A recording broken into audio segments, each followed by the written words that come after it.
It wasn't necessarily, hey, you want to do this with the clutch, shifter, handlebars, throttle, brakes, etc. No, it was like, hey, what's going on with the eyes? Most people think like, okay, you need to see good, but not necessarily the strategy of how you should be using your eyes and making those eye movements. In one sense, you would say that riding motorcycle would be more difficult because of the speed, but in actuality, if you consider soccer, it's far more complex. So those inefficiencies can cause not only for you to slow down, but I'm assuming can cause a danger for the ride. When we're under stress, we tend to snap back to our most basic sort of DNA level programming. You should be actually seeing if you can get time to race there and do a walkthrough and try to get as many reps as you can in the actual course. Dylan Code is a name that's becoming increasingly recognized in the world of motorcycle training. As a leading instructor at the California Superbike School, Dylan has made it his mission to help riders understand the science of riding, especially the often misunderstood art of motorcycle cornering. With international coaching experience under his belt, Dylan Code has trained riders from various backgrounds and skill levels. Whether working with novice street riders or seasoned racers, he adapts his instruction style to meet individual needs. His global experience gives him a unique perspective on how different riding styles and cultures influence performance and how to unlock each rider's potential. Riding a motorcycle and other sports like that really boils down to kind of programming yourself and coming up with a plan. So let's say we're going downhill. What tends to happen when we resort to that primitive reflex in a sense?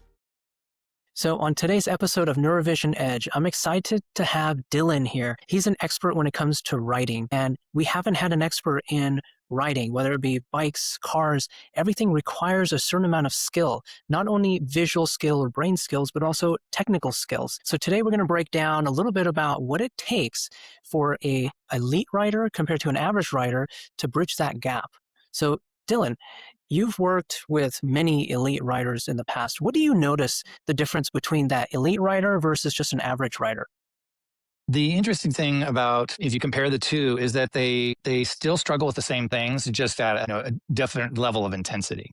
So one of the main problems that we have in high-speed motorsports, especially, is when we're under stress, we tend to snap back to our most basic sort of DNA level programming, which has us narrow our vision, draw our attention in.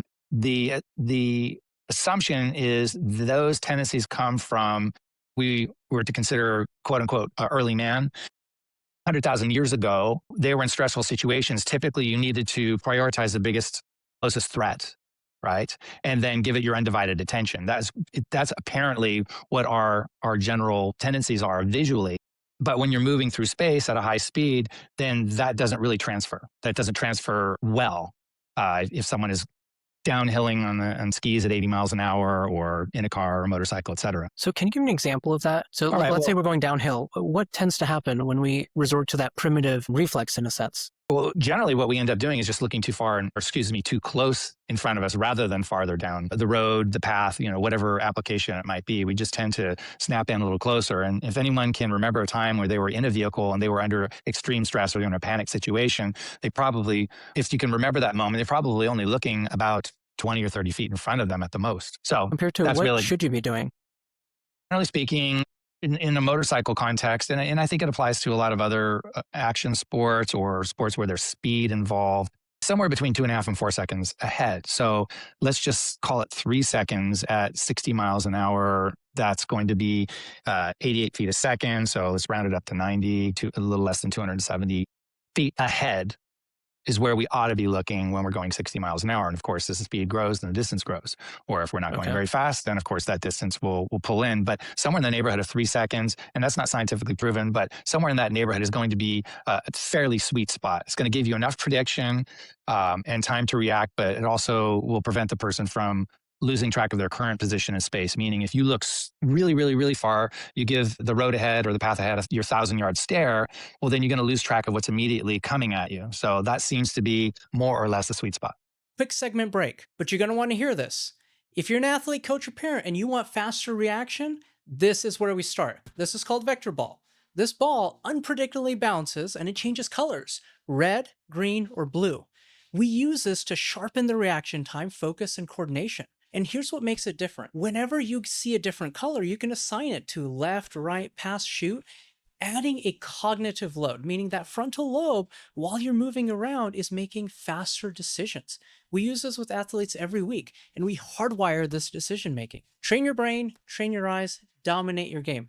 Grab the vector ball in the link in the bio or scan this QR code to get started.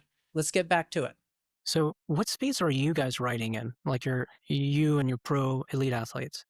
Depending on the track, you can get average speeds that are, float around somewhere between, let's say, for a slow track, 65 miles an hour, for a really fast track, 120 miles an hour, and probably the average being somewhere around 90. And of course, that depends on the track, and then how powerful the vehicle it is that you're on. If we go to extremes, something like the Isle of Man, which is a road race, all the way around an island, which is over 30 miles long, the fast guys are averaging like a little over 130 miles an hour around the entire course. Wow, that's just the average. So not Yeah, that's accounting the for average. turn. So they're up closer to in the fastest sections, in the 180 or even 190 mile an hour range. Do you mind if I ask you what's the fastest you've gone? Typically, I'm not staring down at the speedo, but I've I'm somewhere in the 180 mile an hour range. Okay.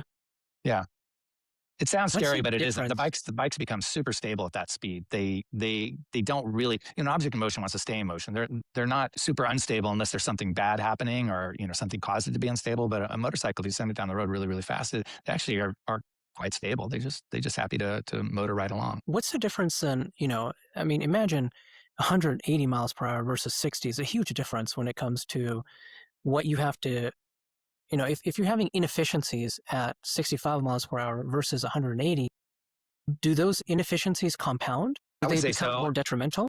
Yeah, I would say so. The one thing that people perhaps don't understand is if you double the speed, you don't double the kinetic energy. It's quadratic. So if you're going 60 miles an hour, you've got a certain amount of kinetic energy. If you're going 120, it's 4 times the kinetic energy. And therefore, for the same like G forces in braking, it's going to be a 4x the stopping distance, right? So as we go quicker, for example, if someone's going 50 miles an hour, their stopping distance is whatever it's going to be. And if all things are equal, their stopping distance will double at 71 miles an hour. So we can see that. Yeah. So we can see that someone can get into really hot water as they go faster. Because again, double speed is definitely not double the stopping distance. It's So you have to like recalibrate for driving that speed, right? You have to stop sooner. You have to predict your depth perception has to be recalibrated. Yes. So that's what makes it more critical in the sense that you're dealing with a whole lot more energy. And energy can't be created or destroyed. It can only be converted, right? So if you've got speed and you want to get rid of that speed, the majority of it's going to have to be converted to thermal energy through the brakes. Not all of it, but most of it. And you can only brake so hard on a motorcycle before physics take over. And basically it pivots around the front brake where it causes the bike to start standing up and where the rear end comes off the ground. And that's your effective limit. That makes So sense. you can't just squeeze the brake harder. And there's a point where you don't get any more. Right. So you really have to be strategic and have a plan in mind when you're going at that speed, right? Yeah, I would say like most things in life, really, you need a plan and a strategy. And what that really comes down to is for someone who's riding motorcycle, decisions like where exactly am I rolling the throttle on in a corner? At what exact rate am I rolling it on? At what rate am I bringing the bike up out of the corner? Where am I aiming it? Where am I applying the brakes? How hard am I applying the brakes? At what point am I starting to release the brakes? At what point am I starting to turn the bike? At what point am I completely off the brakes? All these things need to be known and not on no uncertain terms. And if we leave it to quote unquote feel, it's very hard to modify or optimize something when you're not keenly aware of what you are doing currently. In other words, someone says, I need to go faster. You're like, okay, well, what are you doing currently? What do you mean by go faster? I need to roll the throttle on sooner. Good. Where are you rolling it on right now? I don't know. I mean, I just roll it on when I feel like it's the right time. You go, well, better go out and figure out what you're doing right now. And then we'll figure out how we're going to change it. So do you get that a lot where a lot of your riders are just completely feel-based, and do you convert them to be more objective rather than feel-based? Well, there's a certain amount of it that's intuitive. And at the end of the day, we want a person making these neural pathways that put them into like Danny Kahneman's system 2 of thought where things are fast, right? Where, you have the heuristics end of things. We have these shortcuts that don't have the person making a very strained decision about every single thing they do. So that's good. But where that breaks down is if there's a flaw in that system, then we need to have a close look at what is that person actually doing, and get them to sort of pull it apart and break it down. And that's really a big part of coaching, is to say, okay, what are we doing here? What's actually occurring? So while we're not going to say don't ride intuitively, there are certain things that we need to be consciously aware of. And we kind of want both. Someone is doing it on an intuitive level, but if you say, okay, now what are you doing? They can go back and actually think it through and go, all right, yeah, this is what I'm doing here, here, and here. But you'll find that sometimes people are a bit foggy on what they're actually doing. And in order to give them that ability to modify the existing system, they need to observe exactly what's happening in that existing system. There's an interesting exercise that racers will do sometimes, is you have them in their mind's eye visualize going around a track, and you have them sit in a comfortable chair with a stopwatch, and you say, okay, so this is you making a lap. All right, you cross the start finish line for the start of your lap, right? Hit a stopwatch with your eyes closed, and then walk yourself around the track. Visualize yourself around the track, and then when you complete the lap, stop it, and then compare that to your typical lap time. And what you'll find is when someone has a poor recollection of the track, the lap time will be way shorter. In other words, if it normally takes them a minute 30 to get around the track, they'll stop it at 45 seconds.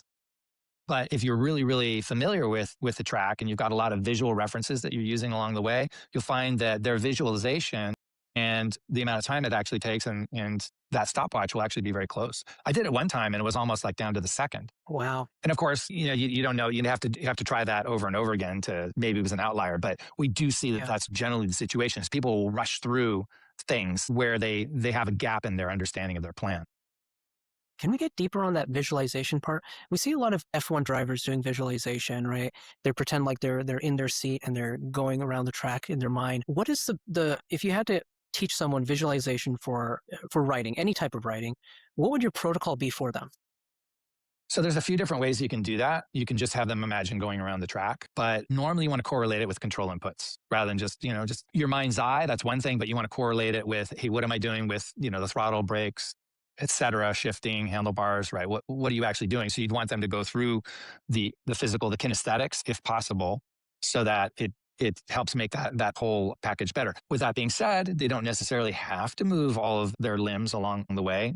There was a study done that I saw something about where, and this really only works with someone who's already at a certain level of competence. If someone is completely incompetent and miles from nowhere, and you say, okay, imagine going through this, it doesn't really work. They have to have a clear idea of what they should do. But they took two groups and tested them for free throws, and they got a certain score. And then he broke them up and had one half imagine doing free throws and the other half actually doing free throws. And both of them actually improved to the same extent. So that tells us that the visualization can also help create or strengthen a neural pathway for a certain action. But again, if you don't really have much experience, you're not really creating a neural pathway. You're not strengthening a true existing neural pathway. So if you're not visualization is enough, huge. you would avoid that then. Yeah, you just want to get up to at least to the sort of first tier of competence. And of course, how do we define that? Well, I don't know, but that's really probably in a certain percentage of quote unquote hits, meaning if someone can only make one free throw out of 30, we wouldn't have them visualizing. If they were, let's say, I don't know, as a guess, over 50%, well, then I have a feeling that doing something like that would be beneficial. Yeah, and that makes sense. So you mentioned the multisensory, like touching. Would you, like when you do it, do you like go on your bike and do it, where you're actually able to touch the bike and have the bike off, but still visualizing the whole track? No, because if the bike's on a stand, it's not moving, right? And okay, it's good. I haven't compared the two, but just sitting in a comfortable chair and doing that is okay. I think it is necessary. I think it's adequate. Sorry, that's adequate to do that. On the other hand, I could argue that sitting on the motorcycle itself would add another level of realism. I wouldn't let something like that get in the way of visualizing.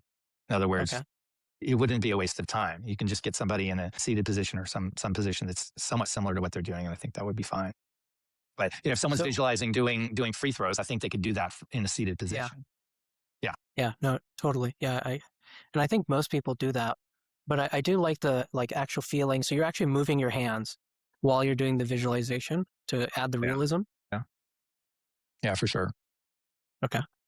And so let's say someone who is experienced enough to actually perform visualization, you are adding the hands, the body component, the feels, and you're going through the system and you're imagining yourself running the track. And then you're also When you imagine the time, are you trying to get a realistic time of what you normally would get, or are you trying to beat your old time? Yeah, I haven't really done much sort of research or testing or rummaging around in that zone.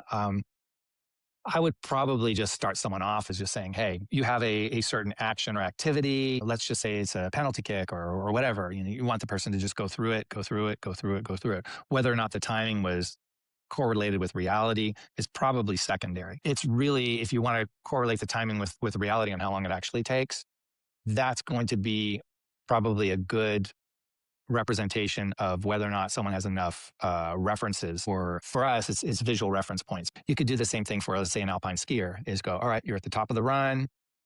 You hear the tone, which means, get going and then work your way down. And let's see what the time is compared to what you think it is while you're visualizing with your eyes closed.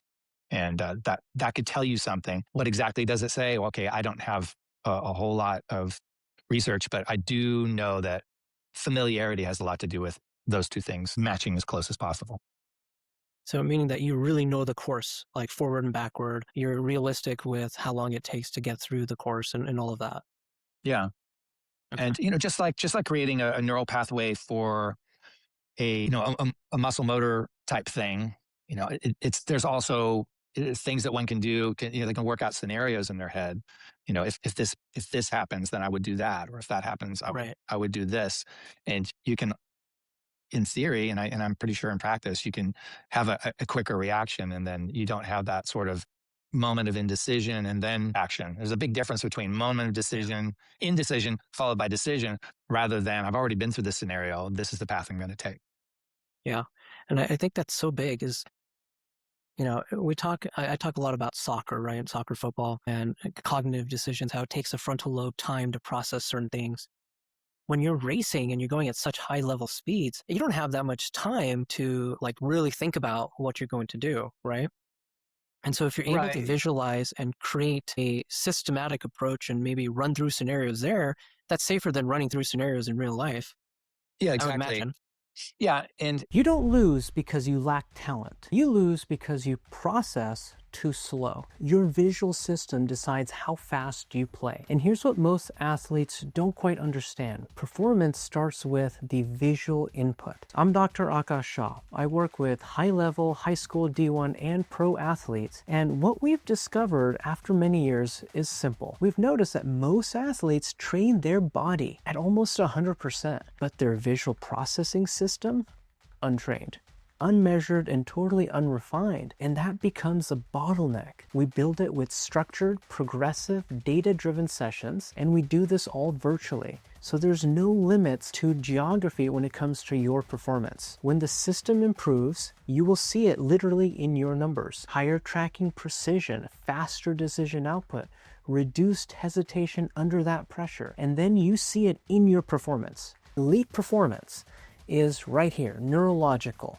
And if you want to play fast, when that game speeds up, this is where it begins. Apply down here below. We're looking forward to seeing you. In one sense, you would say that riding motorcycle would be more difficult because of the speed. But in actuality, if you consider soccer, it's far more complex because you have all your teammates and all your opponents, and you don't know exactly what they're going to do, particularly with your opponents. So we would call that truly complex. We're dealing with emergent factors, and it's completely dynamic, whereas someone on a track is going, these are the marks I'm trying to follow. This is the Hansel and Gretel crumb trail of visual cues that I'm looking for. But you're not really going to be able to do that in the situation of soccer. There's all these things that are constantly moving, or similar hockey. And this is where the person has to take a snapshot of the picture and go, okay, based on what I'm seeing at this moment, this is where I want to go. And of course, they're going to revise that decision probably a few tenths of a second later, and then constantly revise them as they go. And the interesting thing, there was another study that was done about memorizing patterns, right? So you get, I think this is one of the popular YouTube channels, but you have 3 levels of chess players, right? And you get the pieces arranged in a certain pattern, and you've got the beginner, the intermediate, and then the master, right? The grandmaster or whatever. You show it to them, and then they have to, and then they can't look at it anymore, and then they have to go back and arrange the pieces. in how they saw it. And if they need to check back, I think I forgot how this study was done. But in any case, the gist of it is they looked at it and then they had to recreate it on another board. As we saw, the beginner ones were less good, the intermediate were better, and the masters were even better. However, when they changed the pieces of the board in combinations that just wouldn't be plausible in the game of chess, guess what? The grandmaster took the same. They took the same amount of time. Because at that point, it was just random things. But a grandmaster will look at a board, with a plausible scenario and then like, oh, okay, I see what's happening here. But I think that's really what's happening. Let's say in the game of soccer, someone gets the ball, they're dribbling towards the goal, and then they've got a snapshot of where their teammates and opponents are. And it's something that they're going to be able to respond to in a meaningful way based on earlier experiences. But just like a grandmaster chess player, they've gone through so many different permutations and possibilities on the board, of which they're almost infinite, not quite infinite, but almost infinite. They're going to have a good idea of where they should go from there. And of course, that takes repetition. You're not going to be able to just have the person read a book and then there they go. They got to run through these things. But is it possible that someone could run those scenarios through in their mind ahead of time? I suppose so. Or maybe their coach could say, okay, here you are, you're on the field, you got the ball, this is where these people are, this is where your teammates are, this is where your opponents are, this is you are in relation to everything. All right, so what now? You get these, generally, it's kind of like a pattern recognition that's occurring. And I am absolutely 100% positive that a lot of soccer players will play that way in what we'll call a complex emergent environment. Yeah. That makes total sense. The way you broke it down is very interesting because I played chess and I played in blindfold tournaments. And so when you mix up those pieces, like you said, and they're just random, I totally know I would struggle because you're looking for those context clues, the visual cues that you mentioned. So I could see that. You hinted on... That would just suddenly become just a random mess that as a matter of fact, for a seasoned chess player, it might actually cause a little bit of dissonance right there because they're expecting things to be where they're at. And like, no, that's not supposed to, what's happening here? Right. Yeah. So they might even totally struggle with it a little more than someone who is inexperienced because they'll go, no, that's not right. That shouldn't be there. Right. That's not possible. Yeah. So you hinted at visual cues that riders should be looking at. What are some of those visual cues through the course? Generally speaking, you want to find things that are on or very near your intended path of travel. So you don't want people looking way off whatever their path of travel is. So we can talk about a downhill mountain biker or an alpine skier or a motorcyclist or, a auto racer. They need a trail of things to look at that are on their intended path of travel. And the most basic explanation to that is if they're looking at something that's off their intended path of travel, their eyes are performing a saccade to look at it, and then they have to perform another saccade to bring their eyes back. So during a saccade, we get that suppression or that masking of the visual information. So we basically get two brief gaps in the visual flow as a result of looking at something off track. And typically looking at something off track isn't going to give you a real sharp understanding of where you're going. The exception being a blind rise and there's something poking out from the other side of that horizon that you're aiming towards, we could see that. Right. But in scenarios where something's just way off to the side, not really part of or relevant to your line, that's going to be inefficient. So those inefficiencies can cause not only for you to slow down, but I'm assuming can cause danger for the ride. I think really, someone might slow down or the control inputs tend to follow the eyes. In other words, the eyes are bouncing around a lot, then the control inputs can be rather jerky. And there's not a direct correlation, but there's a general correlation between choppy eyes and choppy controls. So how do you get it so they stay on that intended path? Like, do you map it out? Do you track it? Yeah, essentially what we want to do is get someone to, typically we're talking about going through a corner, right? So how many points do we need to create an arc? That would be 3. So we would need at least 3 meaningful points of reference to go through a corner. So we'd start there and then we'd come up with other minor ones along the way, but something that gives them a really good idea of their path. And I loved some of the videos that you shared earlier where you had that racer who had good eye movements and was following the intended path, and then the one that wasn't. And it was just so obvious where one was, their eye was just bouncing around and one was like following that intended path. Right. Is that something every rider should be checking? Or is that something more for like the pro elite level riders who are competing? I would say it's probably more important. When do you test that? It'd be more important for your basic sort of lower level rider. Those are the ones who are going to have them. Check it out. When we're looking at measuring and diagnosing visual errors, that's going to be more important at the ground level. In other words, when someone is not so good. Typically, if they're really, really good, they're above 90% as far if we were to sort of grade them on their vision, right? They're not going to be very, very bad. But if normally you're going to get these newer riders or less experienced ones, they're going to have the larger errors. And those are the ones where I think we can make the biggest change. Now, when someone is a high level athlete, if they are making an error, it's actually easier to spot because you're looking at them and you go, okay, good, good, good, good. Wait, Yeah. along certain topics, right? That's great. That's a 10 out of 10, 10 out of 10, 10 out of 7 out of 10. Wait. And then we go, hey, what's going on there? And then we zero in on it. So while a really good rider will have very few errors, when they do show up, they show up immediately just because So there's such easier to a spot for stark you as a contrast. coach. Yeah, it's a stark contrast to the rest of their skills pack. That makes sense. So let's say we got a basic level rider. Eyes are jumping around, bouncing around. How do you coach them to stay on the intended path? And how do you make sure that feel is actually the real? So I would say that the main thing is, like I said earlier, at least establish 3 reference points through the corner. That's our irreducible minimums. That's not ideal, but that's like, hey, let's just, this is where we start. And it's just like if you're teaching a kid how to draw and they don't really have the motor skills to create a circle, for example, then you would give them a series of dots that do form a circle. And if they keep on doing that, they're going to create the pathway required to do that. But until then, we go dot to dot. So it would be the same thing visually for a rider. So you're going dot to dot mostly on the curves because you're saying straight ahead, most riders are pretty good at following the intended path. It's not something that people complain about. Okay. And when you look at eye tracking data, is that what you notice the most too? Is straight ahead most, or their fixation and their ability to look straight is pretty easy. But when they have to make a curve, then the eyes go all over.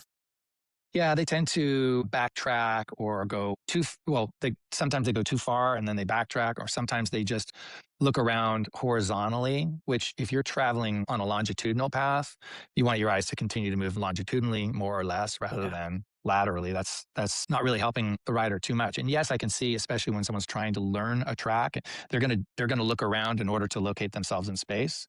But as they get down to business, so to speak, we don't want the eyes bouncing all over the place. But I would expect a rider's eyes to look around, or any athlete to really do a good sight survey to see, okay, what's going on in this field of play. Now, if we talk about soccer, well, they're regulation fields, so there's not much to discover about that. Yeah.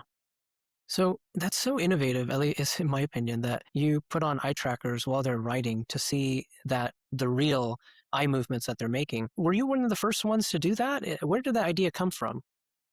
So my father was having a little bit of trouble with his eyes. He had a detached retina. Of course, he got that fixed, but he was doing a bunch of research in just the eyes, really personally for himself. And he started discovering a bunch of things about the eyes and how they work and what's going on. And he said, wow, this has implications in riding. This is very, very relevant. And it helped sharpen our approach to certain visual problems that riders have. And in some cases, it validated biases. In other cases, we had to adjust our way of looking and thinking of visuals when we're riding. But it was very revealing. And then about 12 years ago, we had a company who had gaze tracking glasses, and they came out, and then we put them on an experienced rider to see where they were looking. And that was fascinating. It was valuable. They had to send out a tech. The goggles were huge.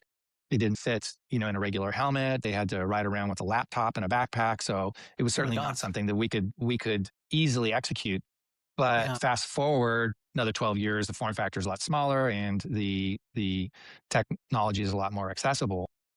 As far as regularly using it in a training environment, we're the first in the world. I know that there was another. So we started 12 years ago. That was our first glimpse. And then someone about 3 or 4 years ago did just a sort of a single eye tracking story, so to speak, on YouTube. And it was okay. It was good. I saw it. Obviously, we've got a lot more information than they have. So some of the things that they said, I was going, well, okay. I mean, they were dealing with a pretty small sample size. I think they had like 3 riders, but I see. It was nice to see. Now, I know that they've done that with some car racers as well. Yeah. But as far as motorcyclists go, aside from that one thing that was more of a one-off experiment, we're the only people doing it. We're intensely interested in vision and riding. And my father, who started training riders literally 50 years ago, so it's 2026, so it was in 1976 that he started training riders. And his first point of entry on rider training was vision. That was where he started. It wasn't necessarily, hey, you want to do this with the clutch, shifter, handlebars, throttle, brakes, etc. No, it was like, hey, what's going on with the eyes? And he wanted the riders to take control over their eyes to begin with. And that's where he got immediate and quantifiable results on lap times and race results. But that was the initial point of entry. So, with your experience, because you've been riding for a long time, what % of the vision factor plays a role in, let's say, that speed time and the performance? So there's kind of two approaches to riding. I would say it's huge. And for some riders, it could be as much as 80% of the game. But typically when you're training a rider, at least right now, where we go is we say, okay, this is what you should be doing with the controls. This is what you should be doing with the throttle, brakes, etc. Basics on body position. And then what you do is you import a whole suite of vision skills to refine what they're doing. But if we say, okay, this is what you should be doing with your eyes without any regard to correct control inputs, you see the input's great, but they're unclear on what their output should be in the first place. So we want to establish, hey, this should be your output, and then make sure that's okay. And then we refine the inputs so that we can then further refine the output. And the output, like I said, is the control, executing the control, whatever that is, throttle, brakes, etc. Yeah, I don't think most people, when they think about riding, they think about how much that vision factor plays a role. Most people think like, okay, you need to see good, but not necessarily the strategy of how you should be using your eyes and making those eye movements. Yeah, that just, again, going back to early man wasn't traveling at high speeds, right? Yeah. I think the last estimates I saw, and they keep on revising it, but Homo sapiens around for the last 300,000 years, I think they're pretty sure about that, maybe longer. And of course, it isn't like a hard, line in the sand of, before that we had no Homo sapiens and then suddenly they showed up. But Yeah. But what we have is 300,000 years of what we would call indistinguishable. The DNA evidence apparently shows that if you did an autopsy on, someone from 200,000 years ago and today, they would have the same size shape liver, kidneys, et cetera. In other words, the structure of the human body hasn't really changed very much over the last couple to 300,000 years. Again, at least that's what they're saying. Do I know for sure? Of course not. I don't do that research, but that's what they think. So that tells us, okay, we really have Homo sapiens version 1.0 that we're using for activities that are far outside the norm for the last few 100,000 years. So it would be safe to assume that our vision is not immediately adaptable to going at high speeds. So if someone is quote unquote natural at high speeds, I would say how could that be? How could someone develop that natural skill in just 3 or 4 generations? And I really don't think that that's possible. And there could be epigenes sitting there that maybe predispose the person to a small extent, but these all have to be learned, new for each person. Yeah, makes sense. Is there anything that, for riders listening now, is there anything that you would recommend for them to start working on for them to get to that higher level? I think that the most basic piece of advice, you hear it all the time and happens to be correct, is look where you want to go. And that might seem almost sort of dismissive, but it really is true. And we know that even good riders will tend to look off their line or where they don't want to go. And yes, we understand in an emergent environment that's complex, where you're in traffic and there's cars that could be coming at you. You're going to have to identify and further assess those threats and move your eyes around. By and large, we want riders looking exactly where they want the bike to go. And how far ahead should you go? In theory, somewhere between 2.5 and 4 seconds. Further, if you've got a really, let's say straight section of road or the opportunity to gaze way down. And of course, we're always going to take that opportunity, but we're not going to look 5 miles down the road all the time. We need to see what's coming at us. So they need to do the calculation and see, based on the speed they're generally average-wise going, and then use that to figure out where their eyes should be on that intended path. That would be a way of kind of verifying, but no one could ever really do that while they're riding. But there's another simpler way of looking at it is, for many riders, and I'm not saying everyone, but for many riders, if you look a bit too close, the road seems to narrow down. Similarly, if you look too far, the road also has this appearancy of narrowing down. But if you run your vision back and forth, and there's going to be a spot where the road has this of being the widest, and that could be someone's sweet spot. And of course, you're going to feel a little bit better. So someone who is predisposed to looking too close, and you say, well, let's push the eyes out a little bit. And they go, oh, that feels better. You go, let's push them out even further. Not so good. Say, okay, let's bring it back to that little sweet spot. Practice looking about that far ahead. I love that, because that would be an easy way for them to figure out where they should be looking in that sweet spot. Yeah. Any other words of advice or drills that riders can do to improve their riding when it comes to using what they have already with mechanics? I would just say, you look where you want to go. That's the very, very simple thing. And then if we take that just a little Number bit one. further, going along with what I said earlier, is you want basically at least 3 points of reference to go through a corner, something at the beginning, something in the middle, something at the end. So practice going through those: entry, midturn, exit, right? Or midturn is most often referred to as the apex, but for those people that don't use that term, entry, midturn, exit, entry, midturn, exit. And you can say that silently, or some people say it out loud while they're riding, and that would be a good way of approaching it, just to put that Yeah. discipline in. Awesome. I'm the one last question that I had, which I think you already answered, was, what are you supposed to do with the ice? So you've already answered that. The other part that I was thinking about is just when I was thinking about, like, you can't take time to make decisions with your brain. So I imagine reps matter a lot, right? I mean, if you're going to be racing a specific area, like let's say a course, like not only should you be visualizing, so you're running through those mental reps over and over, but you should be actually seeing if you can get time to race there and do a walkthrough and try to get as many reps as you can in the actual course. Yeah. Is there a way that, do you have like a specific like protocol that you have your riders follow for that, like before a race? Yeah. If at all possible, you want to go around the track slowly, right? Take your Slowly. time. And I mean slowly. I'm talking, some people will walk around the track.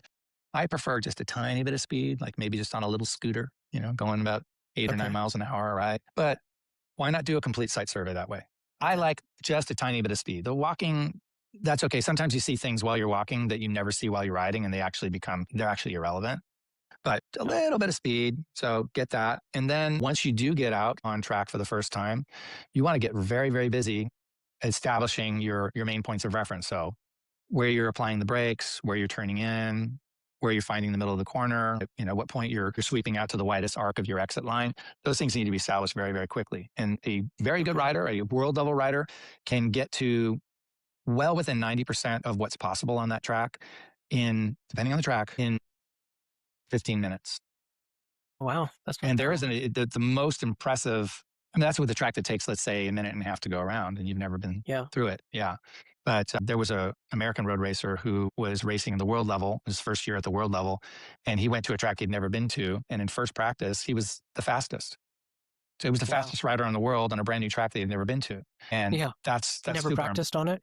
No, sight unseen.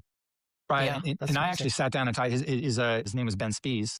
Name is Ben Spies. He's got a team now. He doesn't race anymore. But I talked to him. I said, hey, what's really important to you when you're learning a track? And he said, yeah, braking markers is really the thing that I need to get down really, really fast, which makes sense because if you underslow for a corner or overslow for a corner, they both represent barriers to advancement. So if you can just get into the corner at a good speed, then now we can talk about everything else. But if you get in the corner way too fast or way too slow, now you're running some sort of damage control. Right. One's really scary, one's disappointing, but they both are a big barrier to winning a race. But that really boils down to a visual reference. Okay. Again, back to the visual reference. Any last thoughts for the viewers at all? No, I just say, riding a motorcycle and other sports like that really boils down to, kind of programming yourself and coming up with a plan. We know that we've got a lot of really experienced riders who are very, very impressive when you watch them, but it's not just quote unquote skill. It's someone formulating a plan and coming up with a very good plan in a very short period of time. But it does at the end of the day end up being a script. And then of course the script has all sorts of if and thens, right? If X, then Y or whatever, that's fine. But it's not just purely a seat of your pants type of a thing. Yeah. And I think the same thing applies for, like I said, something like soccer where, there's never going to be two plays that are identical. It's just not going to happen. Right. But still, someone's going to have a picture in front of them and they're going to go, well, if I see this picture, then, I've got, let's say, 6 viable choices and the probability of choice number 2 being the best is fairly high. So let's go with that. Yeah. So, I love that. Run through scenarios. You have to run through scenarios. That's where that visualization is so key. I love that.